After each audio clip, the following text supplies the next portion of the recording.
Portanto, os dentes do siso são os terceiros molares, são os últimos dentes a nascer na nossa cavidade oral, daí também essa nomenclatura dos dentes do juízo, estão associados a uma idade mais tardia quanto ao seu surgimento, associada também a uma altura de maior juízo, teoricamente, daí a nomenclatura. Normalmente surgem 4, sendo que pode até surgir mais ou mesmo não surgir nenhum, mas isso é algo que falaremos mais à frente.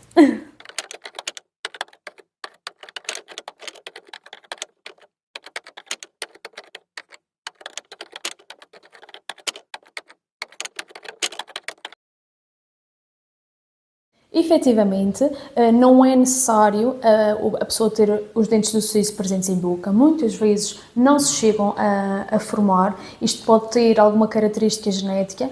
É também uma característica evolutiva e cada vez mais surgirá a ausência dos dentes do siso. Isto tem muito a ver com a evolução da nossa espécie. Naturalmente, os nossos antepassados tinham necessidades, nomeadamente necessidades alimentares, que são totalmente diferentes das que nós temos hoje em dia, daí que uma característica de evolução geracional é começarmos a surgir, nossa geração, naturalmente, surgir sem dentes do siso, dada a sua a falta de utilização que eles terão no nosso dia-a-dia.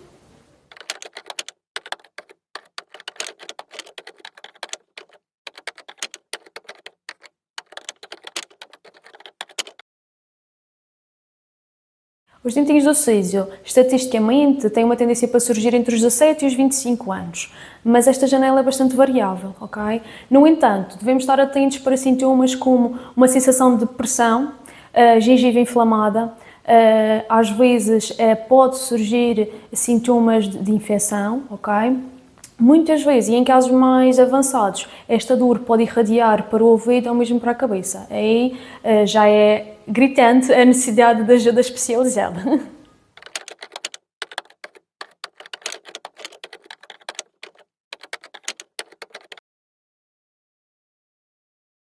Normalmente surgem de uma forma faseada, sendo que a janela temporal pode estender-se de meses ou mesmo até anos entre o surgimento de cada dente. Ter aqui também em conta que, apesar dos dentes estarem formados em boca, podem nunca surgir na cavidade oral, tratando-se assim de dentes inclusos. Estão presentes, mas estão escondidos, por assim dizer.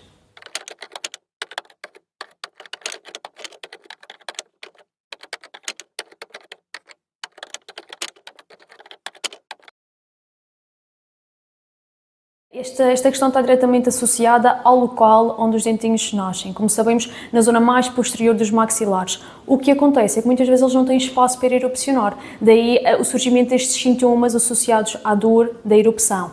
Muitas vezes, se eles conseguirem erupcionar, pode erupcionar de uma forma parcial, e isto também abre aqui uma janela de possibilidade de infecções, o que aumenta naturalmente a sintomatologia e a dor associada à erupção destes dentes.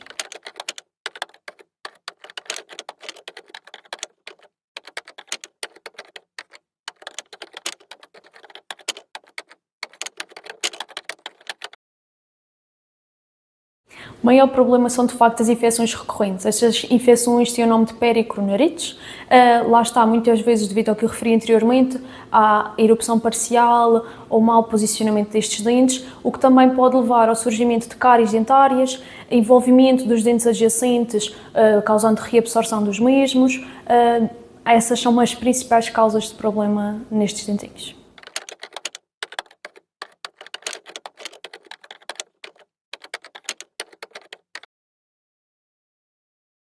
Aqui temos de ter em conta as questões referidas anteriormente. Quando existem infecções recorrentes, cáries no próprio dente do siso ou cáries causadas nos dentes adjacentes devido ao posicionamento destes, são situações em que de facto devemos estar precavidos para a possível extração destas estruturas.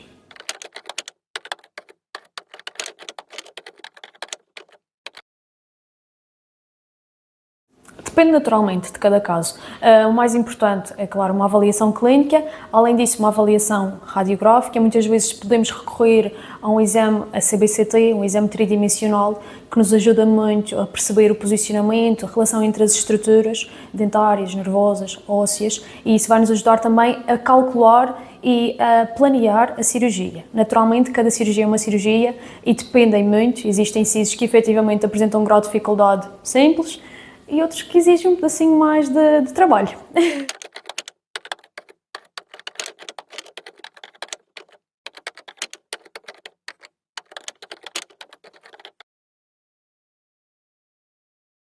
No âmbito dos cuidados pré-operatórios, temos que ter, lá está, atenção à avaliação cirúrgica com a radiografia, a avaliação intraoral. Existem algumas medidas no âmbito cirúrgico e mesmo pré-cirúrgico que podemos tomar, nomeadamente uma técnica que temos vindo a utilizar com cada vez mais frequência aqui no grupo do Dental HPA, nós próprios utilizamos para a cirurgia de sisos, nomeadamente, a obtenção de uma amostra sanguínea do paciente prévia à cirurgia, do qual iremos retirar a componente do plasma, que é o que nos interessa para este procedimento em particular. Um manuseamento e uma centrifugação deste plasma faz-nos obter um produto final que será introduzido no local pós-extracional e irá, a longo prazo, médio e longo prazo, ajudar na cicatrização deste procedimento.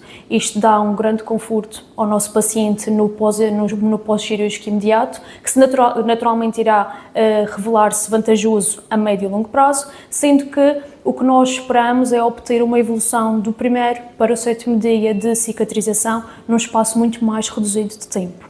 Quanto aos cuidados pós-cirúrgicos especificamente, não esquecer manter a prescrição médica dada pelo seu médico. Existem outros cuidados que podem se revelar também vantajosos, evitar a atividade física nos primeiros dias, fazer a aplicação de gelo, que como sabemos também atua como um anti-inflamatório, ter alguns cuidados com a alimentação também pode ser relevante. São pequenas cautelas que se pode tomar, mas que tudo somado no final representa uma melhoria enorme no pós-cirúrgico do nosso paciente.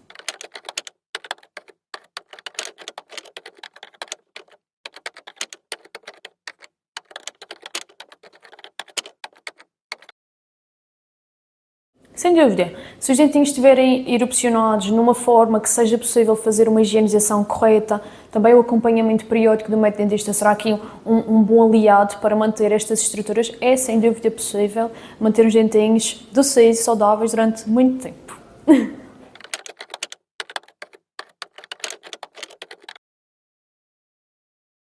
Sem dúvida, lá está, devido ao posicionamento destes dentes, requerem uma atenção especial. Muitas vezes torna-se difícil escová-los, além de erupcionados, se for o caso de serem dentes parcialmente erupcionados, torna-se muito difícil escovar, garantir que toda a estrutura da coroa está bem higienizada, o que a longo prazo pode representar algum problema. Daí que, além de um cuidado cauteloso no seu dia-a-dia, o cuidado e a atenção periódica do seu médico pode fazer efetivamente a diferença.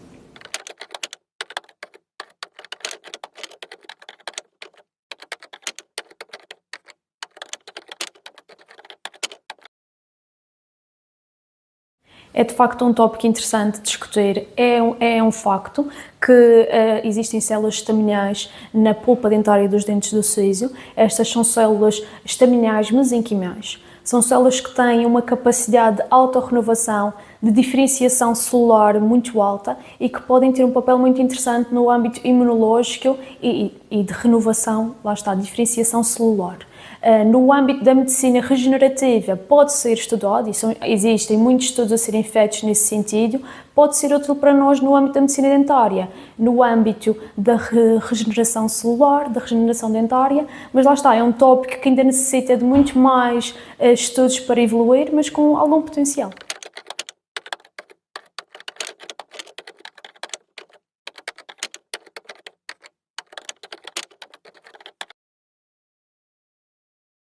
O meu principal conselho é não adiar a sua ida ao dentista por este motivo, por outro qualquer, mas por este principalmente. De facto, hoje em dia nós dispomos de técnicas que minimizam a dor, o desconforto do paciente. Já tivemos a oportunidade de ir discutindo aqui algumas. O facto é que cada vez mais este é um procedimento que causa menos receio e é nisso que também temos vindo a trabalhar. O objetivo é sempre garantir o maior conforto do paciente e isso passa por avaliá-lo devidamente, cuidar do paciente do início ao fim e garantir que esta é uma experiência positiva.